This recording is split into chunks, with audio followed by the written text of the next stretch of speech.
In this video, Elizabeth and I will be talking about our trip to the permacultural school because we're now heading back to Petropolis, and our New Year's resolutions. And I'll be doing it in English, and Elizabeth will be doing it in Portuguese first. Okay. Ok. A gente está voltando agora para casa, para Petrópolis, e a gente vai se despedindo da vida na roça. A vida na roça é bem diferente da vida da cidade. Aqui tem pouquíssima estrutura. E é isso, mas é uma vida muito em contato com a natureza também, em contraponto.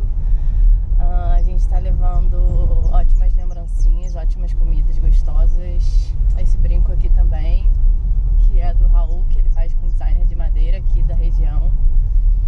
Então é isso, foi muito legal passar a virada aqui.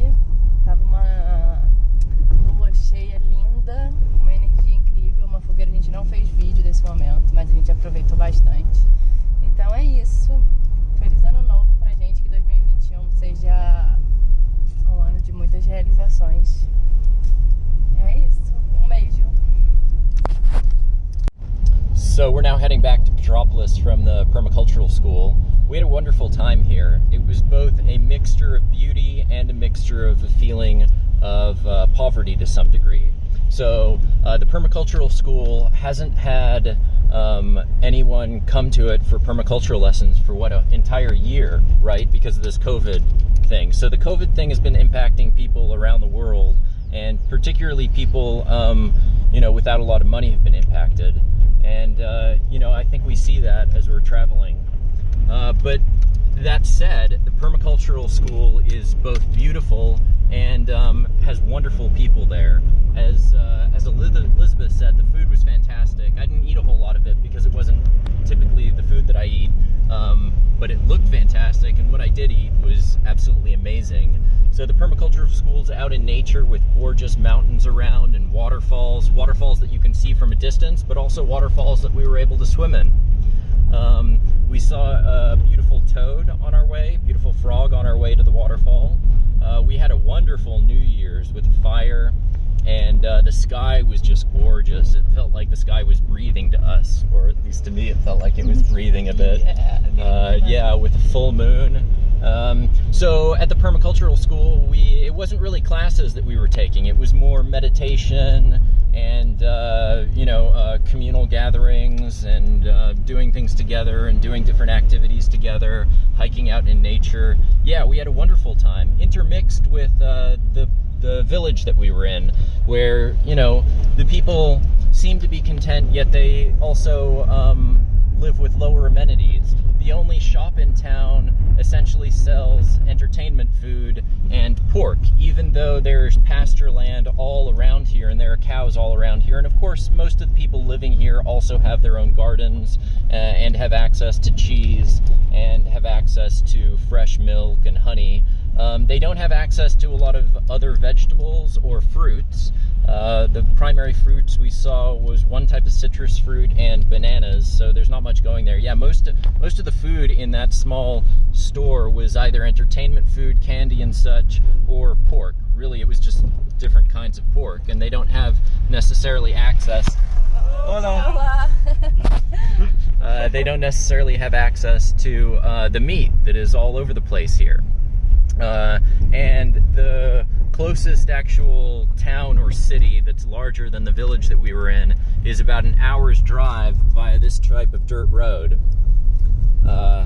So they burn their trash. As I mentioned in the other video, they only have trash pickup by the government or by the municipality twice a month, so they end up burning a lot of trash.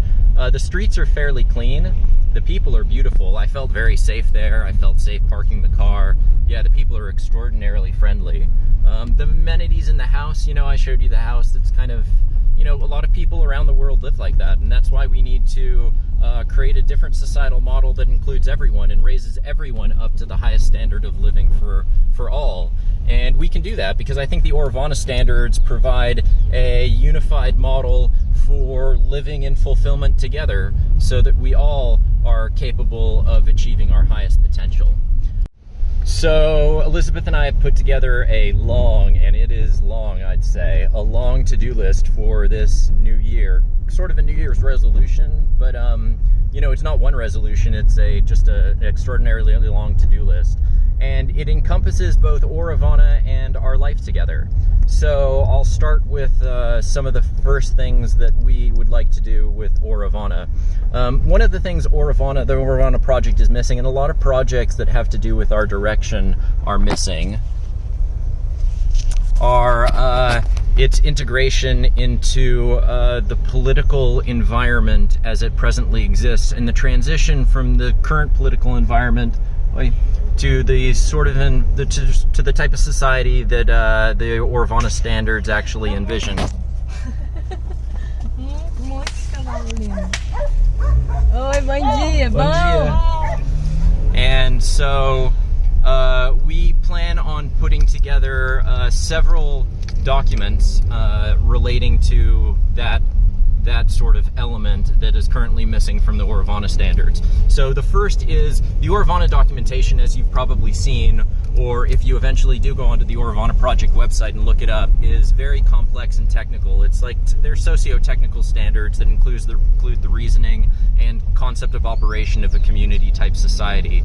And they tend to be very dense. So most people have to have an education in order to understand them, or at least they're using the dictionary constantly, unless they have a background in some of the topics that are discussed in there. And plus, it's an entire societal model, so it includes multiple verticals that are often separated within modern society and placed into different disciplines and different disciplinary fields. So we would like to make it more easy to understand and more readily available to those people without an education. Of course, there are movies out there like Zeitgeist Moving Forward and The Venus Projects, The Choice Is Ours, and a variety of other films, but maybe if we put together a pamphlet that we could hand out in some of these villages and some of the cities around the world that described our direction and described the documentation and described Auravana in a community-type society or a resource-based economy in more simple language, more pictures, and also relating it to the socio-political environment as it presently exists, it would make our material more digestible and our entire direction easier to grasp for a large percentage of the global population who isn't as well educated as ourselves, or who is interested in bringing themselves up to the level of awareness that we presently have in relation to our direction. So backing that up, we would like to create some political documentation, and that political documentation relates to the interface between a community-type society and the present socio-political or geopolitical context present on the planet, and how the political situation on the present on the planet could be modified just slightly to make it more easy globally and locally for everyone to transition to a community-type society. So that's some of the first to-do things that we have. There are many other to-do things, including a slide deck for the Auravana presentation, which kind of relates to the pamphlet in a way, and simplifies the idea and just basically creates a bunch of slides that are easy to digest for anyone to easily understand the project. And of course, there's some videos I have of the project on my YouTube channel and the website, but still, those videos aren't really a slide deck. A slide deck is more something that I or someone else could use to present these ideas, the project, and other projects like the Auravana project to either just groups of people, communities, investors, or just anyone out there, multiple different audiences. So there's that. In terms of what we plan on doing together, we, within the next year, would like to design and build a house and put it on a piece of property. And this house would be a modular type house using new construction methods and probably new materials. And the house would be a house that we live in, but it would also be a modular sort of prototype house that could be easily constructed and deconstructed, and the internals could be modularly constructed for different requirements, either different needs for individuals living in homes, or just architecture for different functional purposes. So the house that we're building the internals could be changed, and potentially it could be a medical facility or I don't know, a gym or something. So we want to design a house that the internals can be modularly placed so that the function of the architecture can assume is potentially multifunctional, or the modular aspect allows it to be multifunctional. So we have a concept for the building already, and we'll be working on that. Within the year, we also plan on traveling quite a bit. We would like to go to Europe, both mainland Europe and also the UK, and see what life is like there, you know, and see how these sorts of environments could potentially transition to a community type society, with cities being more like habitat service systems, which is really the technical name for a city, unlike kind of what they are now, which is corporate state, corporate state environments. So yeah, we plan on maybe going to Peru as well, or maybe going to various locations in Central and South America. Of course, we have many more tasks to do with Auravana. That's just a few. We plan on working on a virtual environment for an integrated city system, continuing development of the standards. If you'd like to help with that, we'd really appreciate it, particularly the material system standard. The material system standard is highly incomplete as you go through it. It's freely available from the Auravana website, or you can get the book at essentially cost on Amazon, and you can see you'll see the sections that are missing and the sections that need to be filled in. And we're also working on a translation of the documents. So Elizabeth is working on translating the documents into Portuguese, and if you'd like to help in translating the documents into different languages or even Portuguese, that would be extremely useful, I think, for everyone that's working on this direction.